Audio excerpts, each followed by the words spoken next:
Hey guys, join my wife and I as we review One Piece Chapter 1152. Are you ready? I'm ready. All right, awesome. So let's get into it. So the chapter title is called A Horrible Day. We see Luffy and the others on the bottom level of Elbaph preparing to make their ascent to liberate the Sun World from the Holy Knights and their minions. Gaban reminds Luffy that the Holy Knights are not actually immortal, and that by using Luffy's Color of the Supreme King Haki the right way can prevent their healing.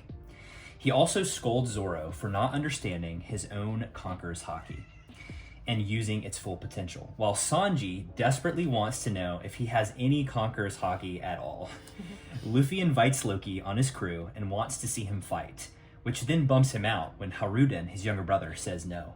Because of what Loki did those 15 years ago, he is to be permanently in chains. But Gaban disagrees. You see, those crimes of Loki seem to have been misplaced.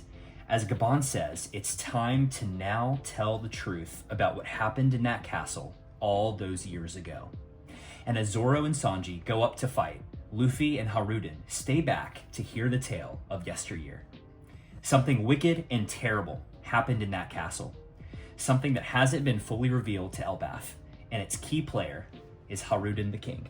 Harold the King. Thoughts on what happened? Interesting. I like a little bit of backstory for the old king. A little bit more about Loki that we learn. I like Zoro being called out for not knowing what the heck he's doing sometimes. Yes, yeah, because it seems like most of the time that Zoro uses his Conqueror's Haki, he just doesn't realize what he's doing. No. But I will say that Gaban, in a way, kind of indirectly praises him, because he says that Conqueror's Haki is something that you can only do if you're conscious and aware of it. So the fact that he's doing it not really aware of it kind of shows that maybe his Conqueror's Haki is super strong, either maybe as strong or stronger than Luffy's. Who knows? At least as strong. Or at least as strong, for sure. Yeah. So I wasn't expecting us to get a backstory just yet. I know they were flirting with it over the several chapters we got with Loki and Haruden both kind of hashing out with each other. We were getting little tidbits here and there. And I was kind of expecting them for the fight to go ahead and start, and then maybe the backstory happen later. But it seems like Oda is ready to drop at least part of the backstory now. And hopefully try to give some more thumbs up to Loki, and that he's not maybe as bad as we all thought he was. You know what I mean? And give him his just dues. Yes, give him his just dues, right? Paint him in a lighter picture, perhaps. So I am excited. So the backstory, it's twofold, right? It's what happened 15 years ago, and then at the very end of the chapter, it then goes further back in time. I think it was 109 years in the past. Remember, giants, they live way longer than humans, right? So 109 years back in the past, when Harold, Loki and Haruden's father, king, had just become king. He was 15 years old, right? And it seemed like he was this little dirtbag. A little turd. Right, a little turd. So it seems like next chapter we're gonna get their dad's backstory, right? As to how he basically progressed throughout his life from being a little scumbag to apparently being willing to pull out his horns, right? In defiance of his giant fighting, violent, heritage. So it'll be interesting to see. Okay, so for you, what do you think the most significant moment of the chapter was? Probably, definitely learning more about why Loki is in chains, in jail, whatever you want to call it. Right. Because I think whatever's going to happen in the castle has a lot of repercussions. And I think it will also have to do with the fight currently. Because, Emu is technically on Elbaph. In a way. Through Gunko. Possessing Gunko. Yeah. Being possessed, yeah. So, I don't know. I think there's something to do. Also in the backstory, when Loki was younger, he mentioned something about his father being somehow either a slave to or sold out to the government in some way. So I don't know if that's just like a teenager talking smack or to his dad. Yeah. Or if there's more to that, or it'll be interesting to see. Yeah, I think this will land on the prediction list here at the end, but I think Harold started off as a scumbag. Like, you know, he was all about violence and like didn't care about anyone, and then maybe something happened in his own life that we're gonna find out that then pushed him to the other side where he's now like pendulum effect. Now he rejects all of that to the point where he becomes fully submissive to the world government. Mm-hmm. That's my prediction because of what seems to be going on. Because remember, they in this chapter, so you get Shanks, right? In that first backstory 15 years ago, Shanks meets up with Gabon. Yeah, chilling in the hot tub with his buddy Gabon, and Gabon looks a little younger as well. And you know they talk about how King Harold is like a god to the rest of Elbaph. Everyone loves him. Mm-hmm. And so my thought is the reason why the truth hasn't come out fully about what happened and why the blame is all on Loki is because probably whatever went down, it probably cast a bad light on Harold. Yeah. Right? That's my thought. And so they wanted him to die like a martyr, a good person, right? In the eyes of everyone, to give them like hope or whatever. But in reality, maybe he did some sort of deal with the devil. More complicated. Yeah, maybe it's more complicated. And so Loki was kind of the scapegoat. That's my prediction.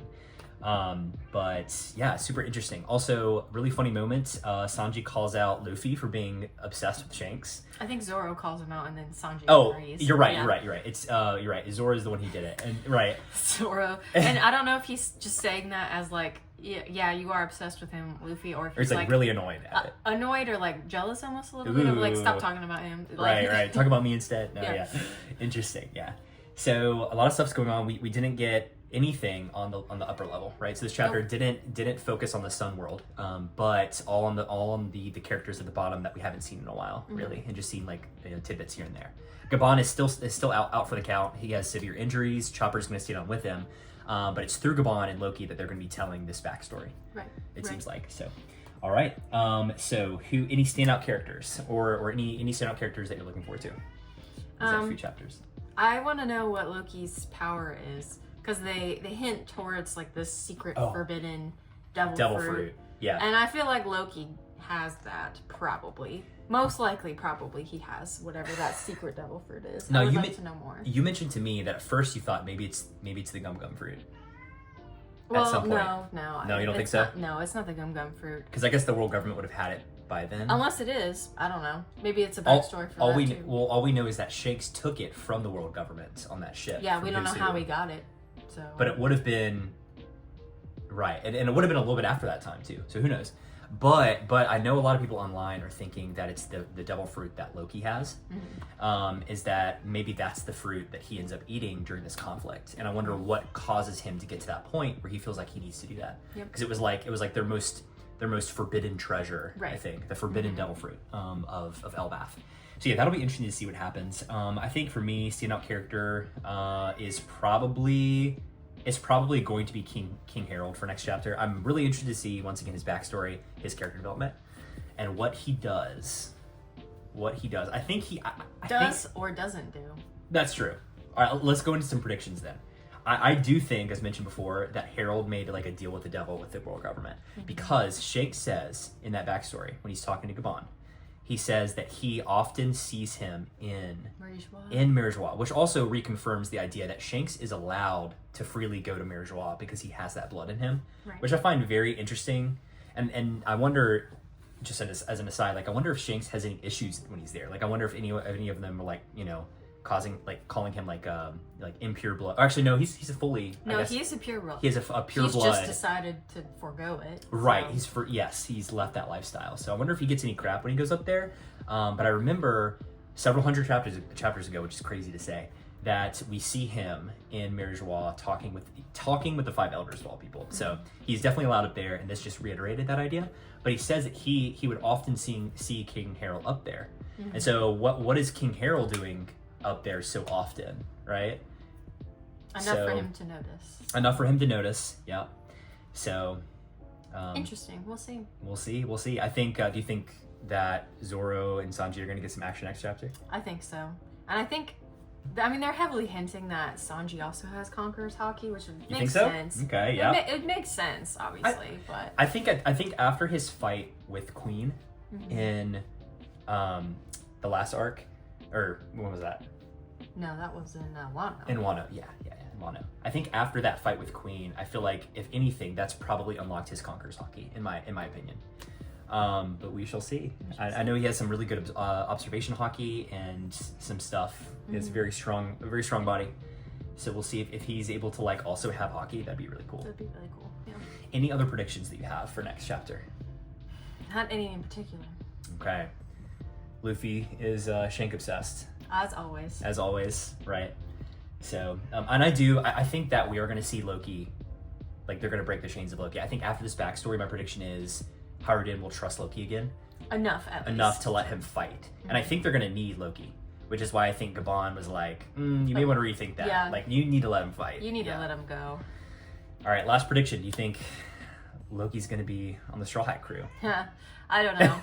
Part of me thinks that he's going to like not live through this conflict in some way, shape, fashion, sacrifice himself or something? Not necessarily sacrifice himself, but I think something will happen to him. I'm just not sure, because again, it's like he has like the ancient giant blood and the horns, right? Which is obviously so opposed to the world government. They want everything of the past to go away, and never to see light. So right.